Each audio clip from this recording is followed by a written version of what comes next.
Assalamu alaikum.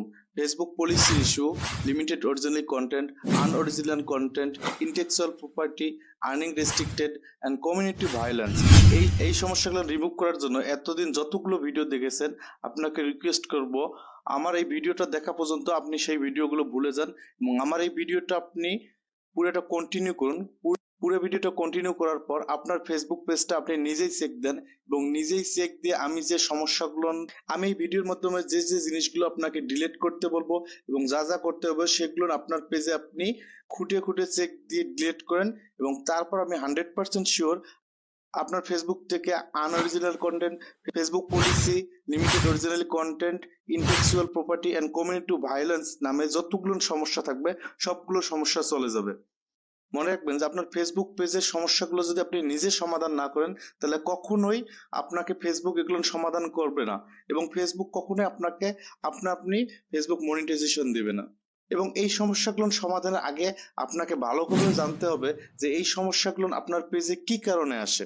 আপনি যদি একবার ফাইন্ড আউট করতে পারেন বা একবার জেনে যান যে আপনার এই সমস্যাগুলো ফেসবুক পেজে বা ফেসবুক আইডিতে কি কারণে আসে, যার কারণে আপনার ফেসবুক থেকে আর্নিং করতে সমস্যা হচ্ছে, তাহলে আপনি সারা জীবন আপনি অনায়াসে ইনকাম করতে পারবেন এবং এই ধরনের পলিসি ইস্যুগুলো কখনোই আপনার ফেসবুক পেজে আর আসবে না ভবিষ্যতে। প্রথমে আসা যাক Facebook policy issue. Facebook policy issue আসলে কি কারণে আছে? ফেসবুক পলিসি ইস্যু দুটি কারণে আছে। প্রথম ইস্যুটা হলো আপনার পেজের যে অ্যাডমিন আইডিটা আছে এই অ্যাডমিন আইডিটা ফুল ফ্রেশ কিনা। ফুল ফ্রেশ অর্থ বোঝানো হয়েছে যে আপনার অ্যাডমিন আইডিতে আপনি আপনার নিজের কন্টেন্ট ছাড়া অন্য কারো কন্টেন্ট ইউজ করছেন কিনা, আপনার ফেসবুক আইডিতে আপনার অনেকজনের ছবি পোস্ট করেছেন কিনা, বা আপনার ফেসবুক মুন যে অ্যাডমিন আইডিটা আছে এই অ্যাডমিন আইডিটাতে আপনার বিভিন্ন ধরনের আপনার খারাপ কন্টেন্ট যেগুলো আসলে ফেসবুকের কমিউনিটির সাথে যায় না, যেমন হলো সাইট অ্যাবিউজ, আপনার ইন্টেলেকচুয়াল প্রপার্টি বলতে আপনার কপিরাইট কন্টেন্ট, তারপর হচ্ছে হ্যারাসমেন্ট, হেট স্পিচ, তারপর হচ্ছে বিভিন্ন ধরনের রক্তপাত যেগুলো আছে, গ্রাফিক্স ভায়োলেন্স, এইরকম কন্টেন্ট যদি আপনার ফেসবুক পেজের অ্যাডমিন আইডিটার মধ্যে থাকে তাহলে আপনার ফেসবুক পেজের মধ্যে পলিসি আসার সম্ভাবনা 50%।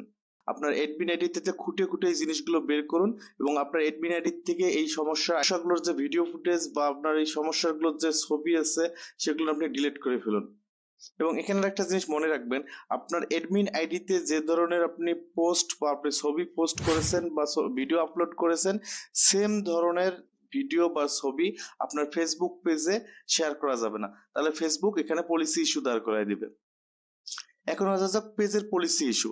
পেজের পলিসি ইস্যুটা এই সেম আপনার অ্যাডমিন আইডি যেরকম 50% এর কারণে পড়ে এবং পেজের পলিসি ইস্যুটা এবং পেজের কিছু দোষের কারণে পড়ে। ফেসবুক পলিসি আসার 50% কারণ হচ্ছে ফেসবুকের ক্রাইটেরিয়া যদি পূরণ হয়, মনিটাইজেশনের যে ক্রাইটেরিয়া গুলো আছে এই ক্রাইটেরিয়া গুলো যদি পূরণ হয়, এই ক্রাইটেরিয়ার মধ্যে প্রথম অন্যতম হলো আপনার 5000 থেকে 10,000 ফলোয়ার লাগবে।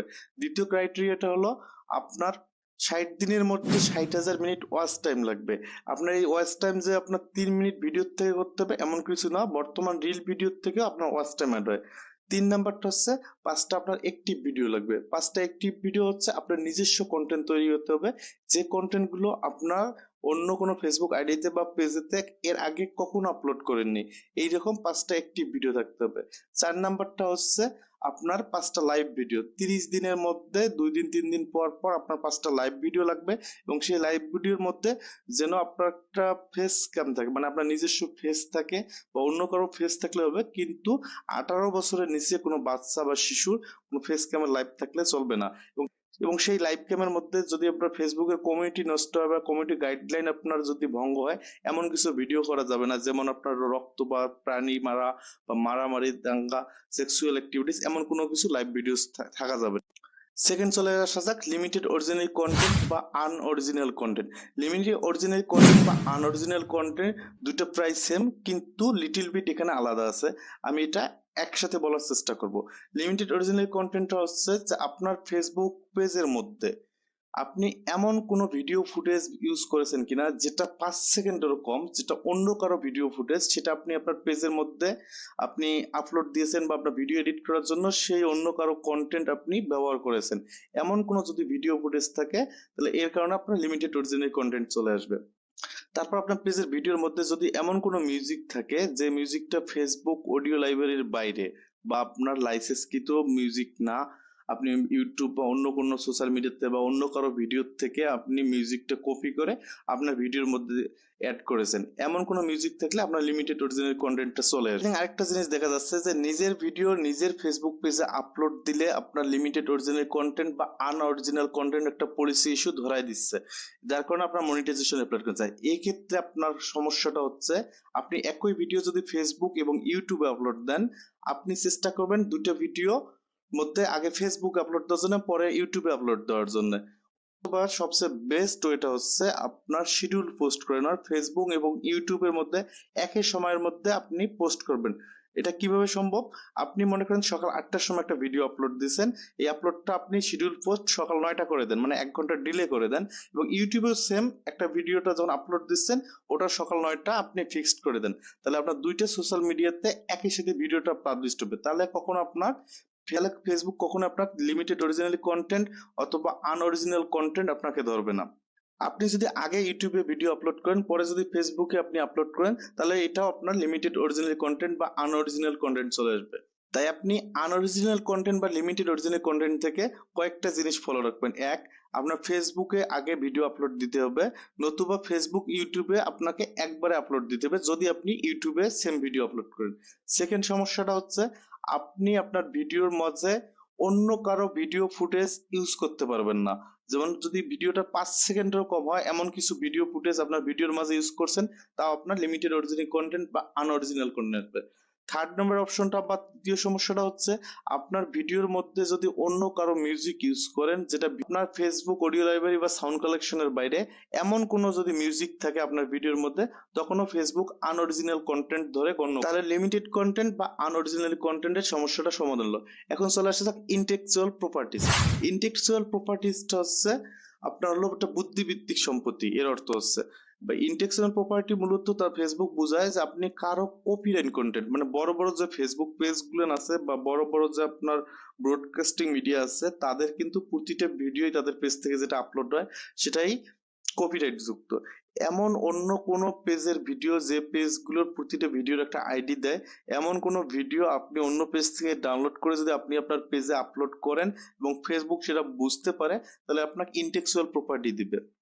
এই ইন্টেলেকচুয়াল প্রপার্টি আপনাকে দিলে আপনাকে এই সমস্যাটা দীর্ঘদিন ভুগতে হবে। সে কারণে আপনাকে সবসময় খেয়াল রাখতে হবে অন্য কারো ফেসবুক পেজ থেকে তার অনুমতি নিয়েও আপনাকে ফেসবুকে আপলোড দেওয়া যাবে না, তাহলে আপনার ইন্টেলেকচুয়াল প্রপার্টি আসবে। সবচেয়ে বড় সমস্যাটা হলো কমিউনিটি ভায়োলেন্স। কমিউনিটি ভায়োলেন্সটা বলতে কি বুঝে? ফেসবুক পরিচালনার জন্য নির্দিষ্ট একটা গাইডলাইন আছে, এই গাইডলাইনটাকে কমিউনিটি গাইডলাইন বলে। কমিউনিটি গাইডলাইন আপনি যদি ভঙ্গ করেন তাহলে আপনার ফেসবুকে আপনার একটা পলিসি ইস্যু ধরাই দিবে।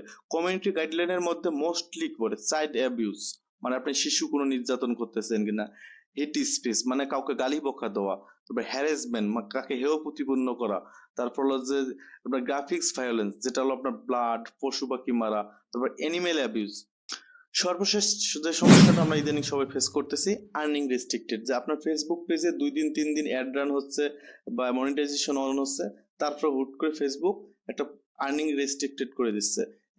এই আর্নিং রেস্ট্রিক্টেড কারণগুলো হচ্ছে আমার পূর্বে যে কথাগুলো বলেছি, যেটা লিমিটেড কন্টেন্টে আপনি অন্যের কারো কন্টেন্ট বা মিউজিক চুরি করেছেন কিনা, তারপর হচ্ছে আপনার কমিউনিটি ভায়োলেন্স করেছেন কিনা, ইন্টেলেকচুয়াল প্রপার্টি কারো কপিরাইট কন্টেন্ট ইউজ করেছেন কিনা, কাউকে গালি বকা দিয়েছেন কিনা, এর কারণেও আপনার আপনার আর্নিং রেস্ট্রিক্টেড চলে আসতে পারে।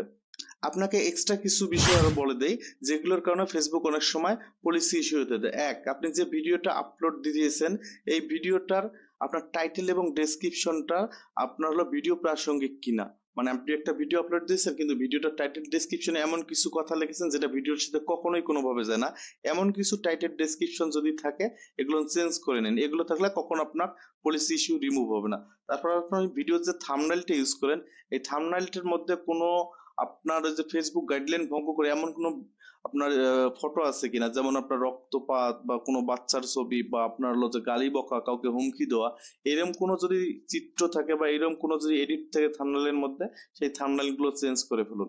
তাহলে আশা করি এতক্ষণ যে আমার ভিডিওর কথাগুলো শুনছেন এই কথাগুলো আপনার পেজে এখনই জাস্ট একদিন আমি যে সমস্যাগুলোর কথা বলছি আপনার পেজ থেকে প্রতিটা ভিডিও খুঁটে খুঁটে চেক করে এই সমস্যাগুলো যা আছে সমাধান করুন। আপনার অন্যের কোনো ভিডিও ফুটেজ থাকলে বা অন্যের কোনো মিউজিক থাকলে সেগুলো ভিডিও ডিলিট করে দিন, কষ্ট লাগলেও ডিলিট করে দিন, নতুবা মনিটাইজেশন পাবে না। আপনার টাইটেল ডেসক্রিপশনে এমন কোনো কিছু যদি আছে সব ভিডিও খুঁটে খুঁটে খুঁজে আপনি ডিলিট করে দিন, নতুবা এডিট করে দিন। আপনার থাম্বনেইলে যদি কোনো কিছু সমস্যা থাকে তাহলে আপনার থাম্বনেইলগুলো খুঁটে খুঁটে খুঁজে বের করুন এবং করে আপনি থাম্বনেইলটা পরিবর্তন করে ফেলুন। এবং আপনার ফেসবুক যে অ্যাডমিন আইডিটা আছে এবং আপনার পেজটা যে আছে এটা একটা অথেন্টিক ভাবে সাজান, যেন বোঝা যায় যে এই পেজের বা আপনার এই আইডির প্রতিটা ভিডিও ফুটেজ বা আপনার প্রতিটা ছবি আপনার তৈরি করা, যেটা ইতিপূর্বে ফেসবুকে অন্য কোনো পেজে বা অন্য কোনো সোশ্যাল মিডিয়ায় আপলোড হয়নি।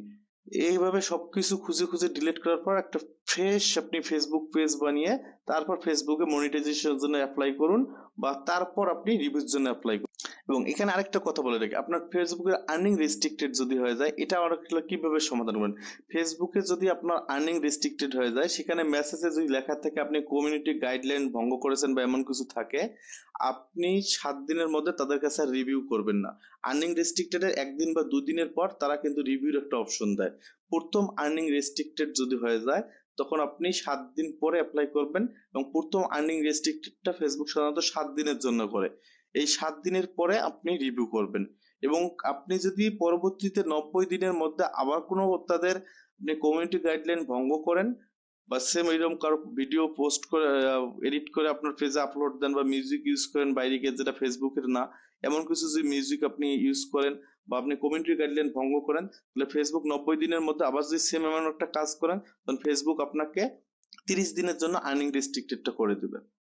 আমি এক কথা বলতে চাই, ফেসবুকে আপনার পেজ থেকে অন্যের যা আছে সব আপনি ডিলিট করে দেন, তারপর আপনি ভিডিও নতুন করে আপলোড করেন যে ভিডিওগুলোর মধ্যে আপনার ক্রিয়েটিভ থাকবে বা আপনি ভিডিও এডিট করেছেন বা আপনি ভিডিও ক্যাপচার করেছেন, পূর্বে কোনো সোশ্যাল মিডিয়াতে আপলোড হয়নি এমন কোনো ভিডিও আপলোড করুন, তাহলে আপনি মনিটাইজেশন ফিরে পাবেন, পলিসি ইস্যু আপনার পেজ থেকে চলে যাবে। আপনি যদি এভাবে পেজ আপনার ঠিক না করে আপনি ফেসবুকে আপনি রিভিউ অ্যাপ্লিকেশন করেন বা রিভিউ সাবমিট করেন, কখনোই ফেসবুক আপনার রিভিউ অ্যাকসেপ্ট করবে না। আপনি যদি আমার ভিডিওটা ফেসবুক পেজে থাকেন অবশ্যই পেজটা ফলো দিয়ে রাখবেন এবং ইউটিউব চ্যানেলে প্রথম আমার ভিডিওটা দেখলে অবশ্যই ইউটিউব চ্যানেলটা সাবস্ক্রাইব করে রাখবেন। ধন্যবাদ।